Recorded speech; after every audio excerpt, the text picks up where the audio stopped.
Hello everybody and welcome back. Today we are going to be playing some Kerbal Space Program. I wanted to kind of mix it up, get some action in between some of the Civ games because I didn't want this channel to just feel like it's all Civ. I really like Civilization and we are in the middle of a game, but for me to take a little break and for everybody else to take a break, I want to post some Kerbal content. So today we are testing a single stage to orbit space plane.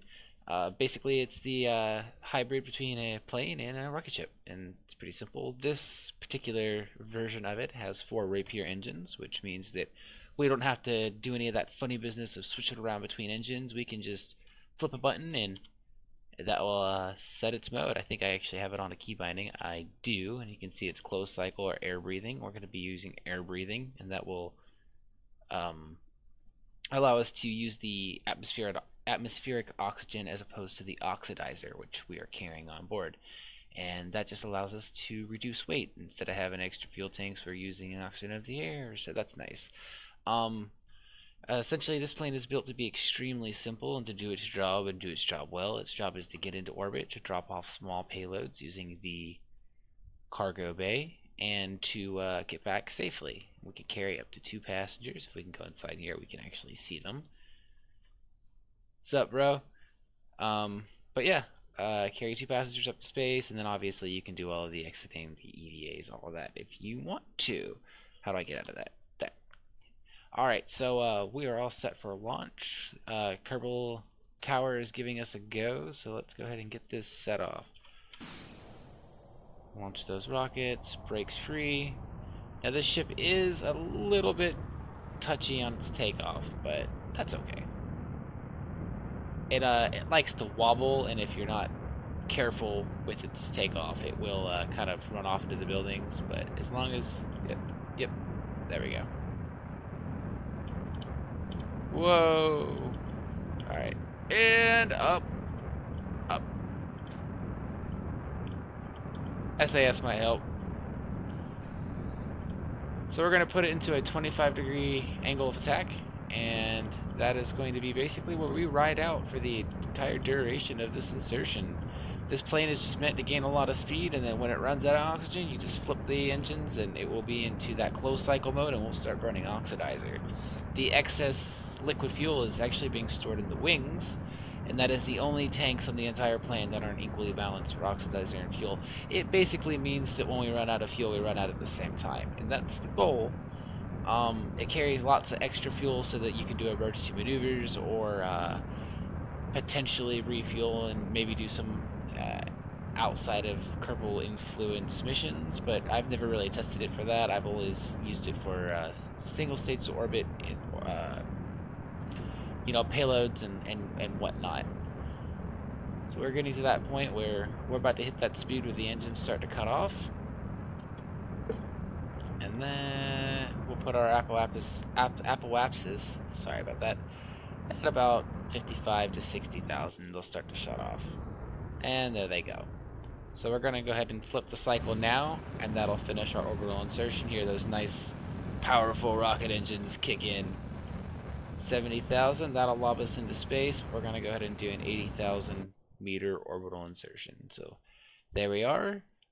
Let's get set up to set a maneuver node, and for those who haven't played Kerbal Space Program before, basically what I'm doing right now is I'm planning for what my next burn is going to be, because space is all about, or flying in space I should say, is all about 2 things. It's about the speed you're going and the direction, and also the position you're in. The position you're in is very important. If I fired my engines right now, for example, I would be spending a lot of energy going way out here and then eventually get pulled back into Kerbin. And that's no good. That's not what we want. So we were going to set this burn. It's going to be in 1 minute and 45 seconds, and then we are going to set these maneuvers. Now the plane, let's turn the RCS off. We don't need it. And we're going to turn the reaction wheels on because we do need those. The plane's going to go ahead and get into its attitude, and we're going to wait to burn for about 40 seconds. We're going to, obviously we're going to use the time warp feature because why not? Estimated burns 37 seconds. So what I'm aiming to do now is to be at about 20 seconds when I start my burn. Actually, it'll be about 17 seconds, because what's going to happen is the engines are going to burn fuel, and that is going to reduce the weight, which increases the efficiency of the overall spacecraft, and will lower the estimated burn time. So we're just getting to that point now. Luckily, I'm playing on sandbox mode, so I have all of the maneuver assists. I don't have to do any kind of manual piloting. It's just nice, smooth sailing. You can see that is orbit, and there we go. So we got to within 1 meter per second of what we were planning for. It's pretty good if you ask me. I don't mind 1 meter per second difference. Let's see what that did to our apoapsis. Yeah, it's still 85,000. So we could, if we are really picky, we can go in there and even it out. Or if we were trying to, say, place a satellite or do something of the sort, then it would be really important for us to get our ships in the correct position. But just for the demonstration of orbit, I think we have succeeded in doing so. That would be a successful test. Now we're going to have to prove that this ship can get back down, and obviously that's just a matter of whether or not it has enough fuel on board to deorbit itself, which it does. You can see right here, and whether or not we can control ourselves and survive the impact back into, or not impact I should say, but ride back into Kerbin. And that I will show you when we get to the other side of the planet. Let's do some time warp.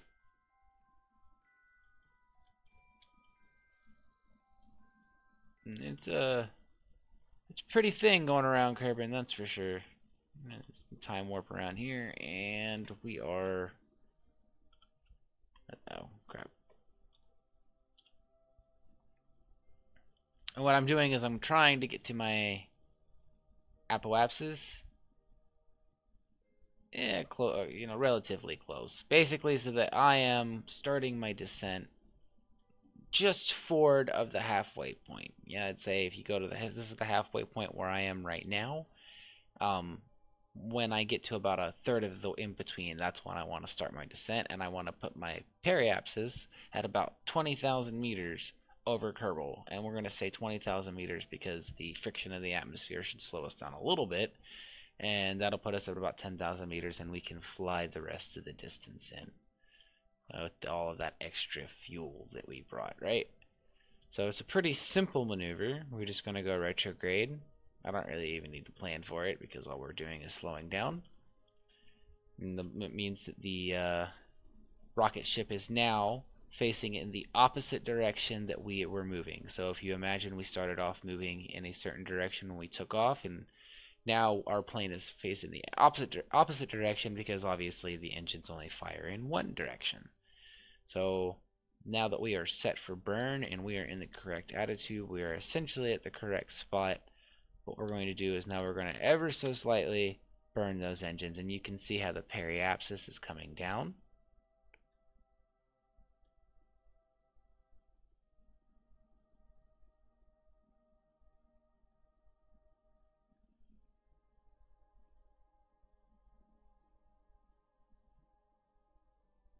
Still coming down.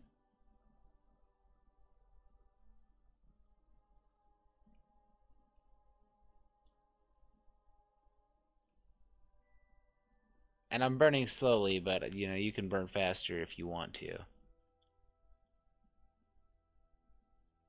And so there's two things that I'm trying to take into account for.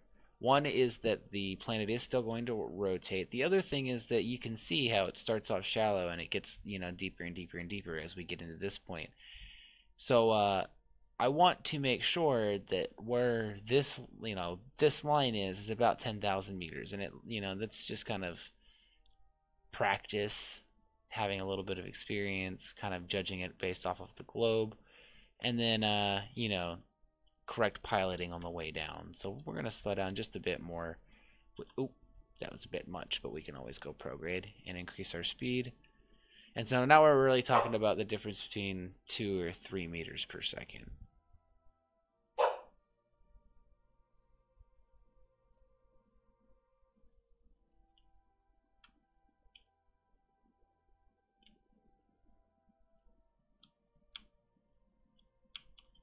turn our RCS on, and we can actually use our RCS to.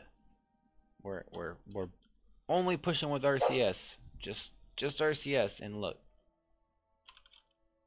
it has a effect on it. All right, we're gonna push out with the rockets though, because I don't want to deorbit. So there we go. That should be perfect. Let's get the plane oriented so the bottom is on the bottom. And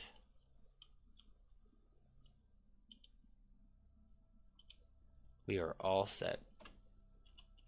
Time warp so that we are in the atmosphere.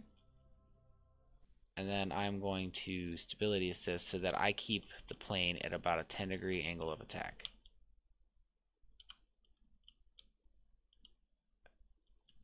And this is so that we're slowing down. We're using the forward speed to give us a little bit of extra vertical speed to keep us from falling straight into Kerbin, and we want to kind of easily glide into the atmosphere. Now, as you can see, as we move along the planet, the nav ball is orbiting the same speed that Kerbin is underneath of us. And if you pick like a point, you'll notice that the nav ball does the exact same thing that the planet is doing. And so we're going to have to continuously kind of just nudge our nose down just a bit. And if you look at the little flaps at the back of the plane, it's doing that, you know, just the same. Now, as we slow down, as our orbital speed slows down a little bit, you'll notice that we do it slower and slower until eventually we're just piloting the plane. And as we lose altitude, eventually we should do that odd camera swap thing that it does.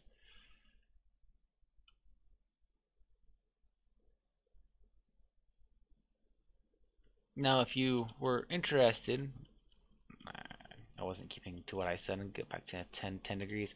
If you're interested in what the nav ball means down here, this is pretty simple to read. Basically, this is, it's kind of, sometimes it can be disorienting trying to understand what your airplane is doing when you are looking at it based off of landmarks that are in the extremely far, background. Sometimes it's difficult to understand exactly what you're doing without feeling the plane, and so the nav ball assists with both of those things. The nav ball shows you with this yellow little ball right here where your plane is going in reference to where your nose is pointed. So this right here, we're pointing our nose, we're trying to keep our nose pointed at about 10 degrees, is going to affect, because the nose, if the plane is designed correctly obviously, is going to, the nose and the wings are surfaces that push off against the air and allow you to steer. So we're going to use this in order to pull this thing right here, which is called your prograde vector. It's going to pull your prograde towards it. Now, why isn't it moving? Well, that's because we are in an atmosphere that is too thin for these wings to have much of an effect. It is, thick enough for it to create heat, and that heat's going to create plasma, and that plasma will warm the ship up. However, it is not sufficiently heavy enough for us to use it for a flight surface. Now, as you can see, the nose is kind of now angling itself down. That's something that the plane will do when it starts experiencing that aerodynamic drag. And so what you're going to have to do is pilot through that. So before we were trying to keep the attitude of the plane from going up. Well, now we're trying to keep the attitude of the plane from going down. And that's essentially a brake. That's a braking mechanism. If you want to slow down and you don't want to brake anymore, if you want to say increase your speed, you can aim down your prograde vector. But right now, because we're trying to not die, we want to get into the atmosphere as slowly as possible. Now, I just checked my map, and this is a little bit too far. We're not quite there, but luckily we're early enough in the descent that we can just fire our engines. And look what that does. When we fire our engines, it brings us right there. And so what that'll ensure is that we will make it to the Space Center without having to spend a huge amount of fuel later on. The aerodynamic drag right there is actually dragging us, so we're going to miss it again. But that's okay, because we do have some fuel, and we can always just fire the engines again. And we just have to keep an eye on that. So what's happening right now is I'm actually gaining heat and this thing is warming up, and we are in an atmosphere that is too thin for the heat to radiate off. That's going to be a timing issue and a speed issue. We're going to try to get down into the atmosphere so that we slow down and so that we can start radiating off this heat.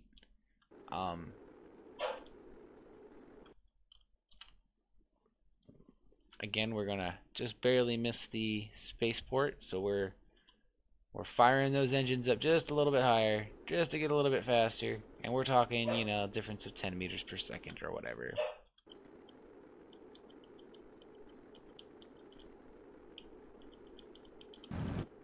One big fire.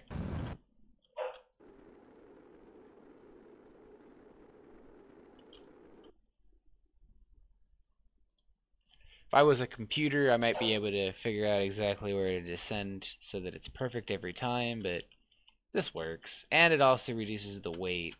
The oxidizer isn't extremely helpful for a descent.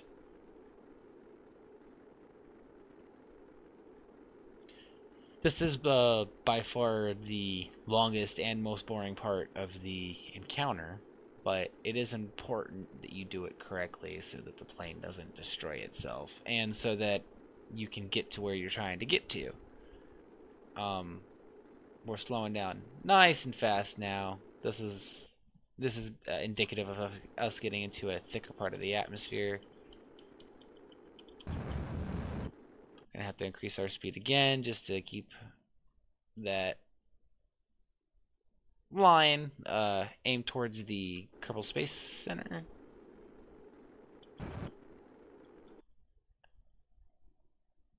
And luckily, it looks like it's slowing down in its lobbiness.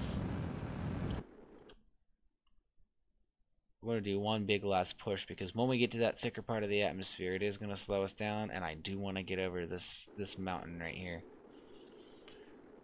So we're continuing to stay flared, and that is giving us vertical lift, turning our horizontal speed into vertical lift, and it will be important for stability's sake once we skip off that thicker part of the atmosphere. It's going to be a good thing for us not to be going 1,800 meters per second.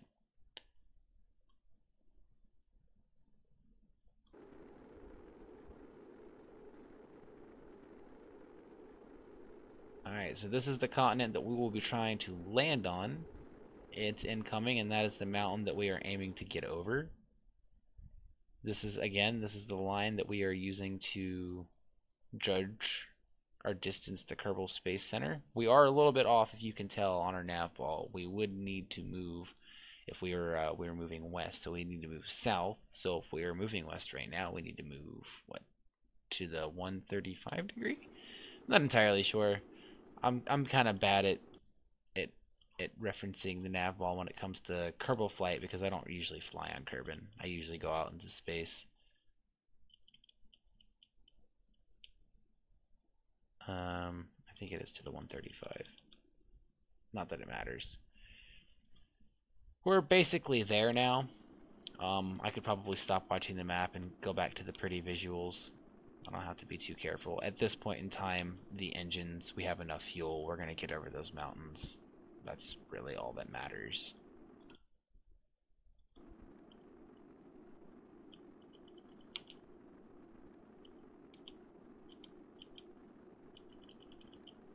No, no, no.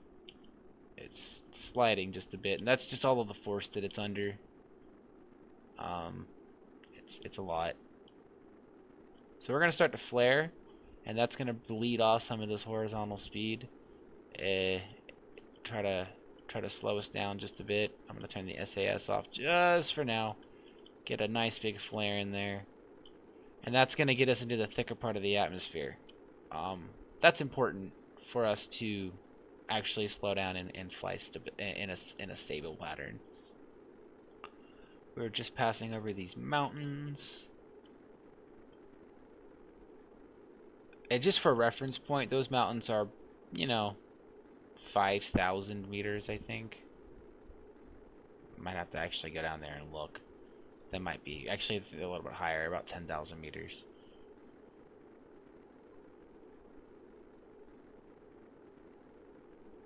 There's our space center. So I was correct before. We would have had to aim to the 135. That'll pull us in to where we need to be. We're gonna start doing that now for two reasons. One, because we're kind of running short on distance. So if I can start turning this distance into left and right distance, it increases the amount of time we have to get to the space center and make that proper landing. And the other reason is because it looks cool and it's fun. All right, so we are going to start our descent, which is basically just one of those push the nose down things, and we're taking that horizontal speed and we're pushing it in towards the ground. Right? We want to continue to slow down, and then we want to flare so that we're picking our speed back up. And this is just a braking mechanism right here. This is braking, and I'm using it to steer as well. See how I'm pulling that prograde vector with us? So I kind of overshot with the steering maneuver. I did a little bit too much of an overcorrection, but that's okay because we can just do one of these things. Well, now we're just kind of gonna slide down into the spaceport. We're still at 8,000 meters, and the landing strip is about 200 meters, so we're coming in pretty steep. But we're not moving too fast for this ship. This ship is very heavy, so when we do that flare, it's gonna lose quite a bit of speed. I can show you right now.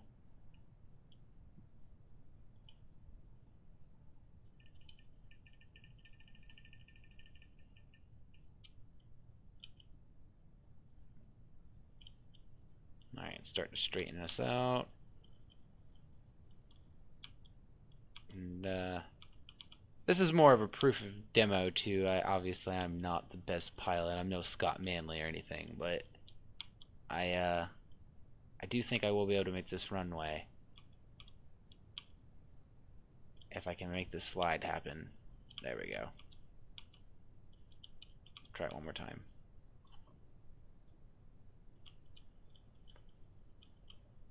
And yes, I don't want to overcorrect. So we're going to start to flare. That's going to slow us down. And flare hard. That's not flaring hard. That's flaring hard. There we go.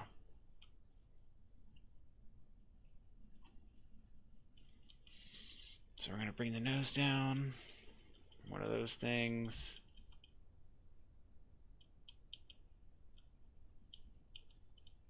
Gear out.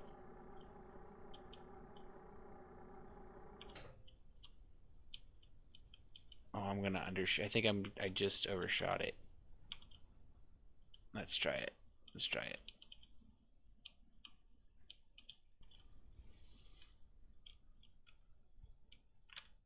Oh yeah. Oh yeah. That was really close. But we made it. That was one trip. No need to restart, no need for any of that. We made it from down there on that runway to right here on that runway with one orbit in between. So thank you guys for watching. I will do another video on how to build this ship, and I will upload it after, but I'm going to try to keep these into shorter video links so that people can watch and then move on with their day. Hope you guys enjoyed. Like, comment, and subscribe. Have a great day. Thank you very much. Bye-bye and take care.